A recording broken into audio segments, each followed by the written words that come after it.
Prenez deux personnes, donnez-les les mêmes ressources, avec les mêmes compétences et dans un même temps donné, avec une liste d'activités à faire dans ce temps-là. Ce qui va faire la différence entre ces deux, c'est la productivité. C'est bien cela qui nous permet de pouvoir nous distinguer dans notre milieu professionnel ou en entrepreneuriat également.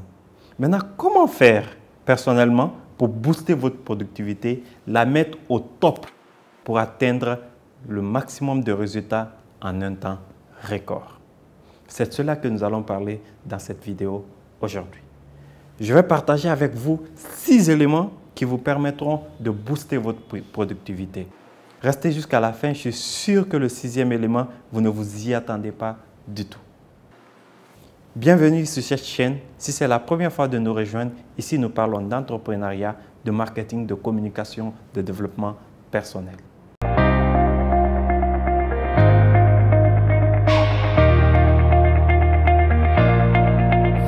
Les 6 éléments que je vais vous partager là, ce sont des éléments fondés sur une expérience personnelle qui m'ont permis personnellement de pouvoir booster ma productivité dans différents contextes.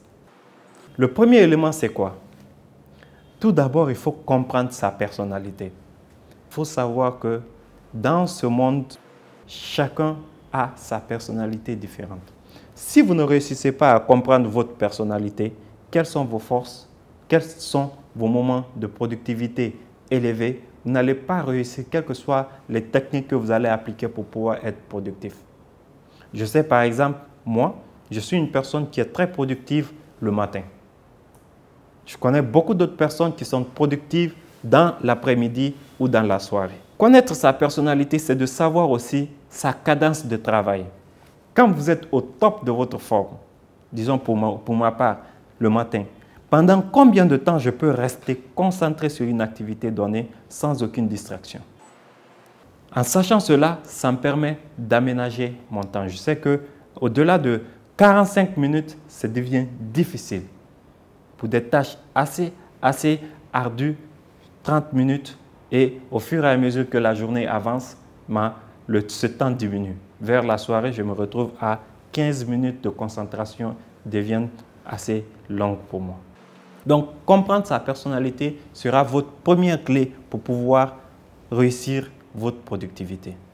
Ensuite, le deuxième point, il faut se fixer une routine de travail en fonction de votre personnalité que vous aurez connue. Si vous êtes une personne qui travaille plus le matin, essayez d'aménager tout ce que vous avez comme tâche importante dans la matinée.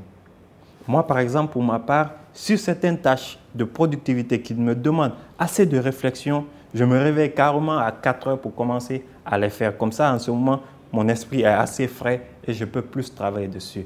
Il y a certaines personnes qui vous diront que c'est la nuit, quand tout le monde est allé se coucher à 22 heures, comme ça, qu'ils vont commencer vraiment à travailler sur des tâches qui demandent beaucoup de réflexion. Donc, aménagez votre routine en fonction de votre personnalité. Je sais par exemple que dans la matinée, je ne peux pas faire plus de 45 minutes de concentration. Donc, à chaque 45 minutes, je fais une petite pause. Je me lève, je me dégourdis les jambes, ainsi de suite, et avant de pouvoir me reconcentrer sur mon activité. Donc, aménager votre routine de travail vous permettra de pouvoir allier votre personnalité au rythme de travail et ça vous permettra de pouvoir digérer vos différentes activités. La troisième clé, c'est quoi? C'est la fameuse to-do list. Oui, il faut se définir un certain nombre d'activités à accomplir dans un temps donné. Vous pouvez faire une to-do list pour la semaine ou pour la journée. Se dire, voici les tâches que je me donne dans cette journée. Et bien entendu, organiser ces tâches selon la routine de travail que vous vous êtes fixé. Les tâches les plus importantes, par exemple, au moment où vous êtes au pic de votre productivité, les tâches de suivi qui ne nécessitent pas forcément beaucoup de réflexion au moment où vous avez une baisse de productivité. Le quatrième élément, c'est quoi? Souvent, quand on est dans un milieu professionnel, on a tendance souvent à être envahi par des tâches qui ne sont pas les nôtres. il faut savoir dire non. Il y a certaines tâches qui vont nous être confiées par des collègues, voire même notre manager.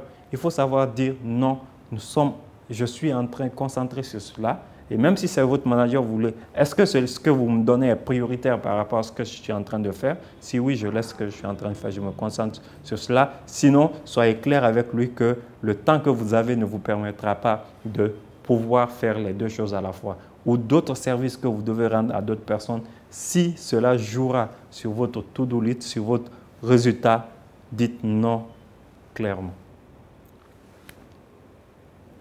Ensuite, le cinquième élément sur la productivité, il faut savoir déléguer les tâches. C'est quelque chose de très difficile souvent quand on a la maîtrise de ce que nous faisons. On a du mal à faire confiance à d'autres personnes pour faire ce que nous devons faire. Et pourtant, il y a certaines tâches, nous ne sommes pas obligés de les faire nous-mêmes. Vous pouvez vous fixer par exemple un barème. S'il y a une tâche que quelqu'un d'autre peut faire à votre place et avoir 80% de la qualité, c'est mieux de déléguer cette tâche. Et si vous avez une autre personne, et comme ça, vous vous concentrez sur des tâches plus stratégiques qui vous permettront de mettre plus en avant vos résultats, vos activités. Et la sixième clé qui est essentielle pour moi, c'est de prendre beaucoup de temps pour se reposer. Souvent, on pense que être productif, c'est être tout le temps en train de travailler. Non, il faut connaître son temps, il faut connaître son corps et il faut prendre le temps de se reposer. Se reposer permet à l'organisme de pouvoir lâcher prise, de pouvoir se ressourcer et de revenir en plus grande forme. Même si vous êtes souvent très acculé par le délai, souvent prenez une petite pause, cela vous permettra de pouvoir vous relancer avec des idées plus fraîches et de partir sur de meilleures bases. Parce que le repos est l'un des éléments clés qui vous permettra de graisser un peu tout ce qu'il y a, toute cette machine qui se déroulera autour de votre journée. Ce sont ces 6 clés pour moi qui me permettent au quotidien de pouvoir développer ma productivité. Mais surtout, je voudrais que vous reteniez une chose. Ne confondons pas productivité et occupation. Ce n'est pas parce que vous voyez quelqu'un occupé toute la journée qu'il est forcément productif. La productivité se mesure par le résultat et l'objectif. Si vous avez aussi d'autres éléments à ajouter, je vous invite à les mettre en commentaire pour ensemble partager avec toute cette communauté sur ce thème clé et bien d'autres thèmes. Si c'est votre première fois de nous rejoindre, je vous invite à vous abonner pour ne rien rater de la suite de cette aventure dans laquelle une seule règle compte.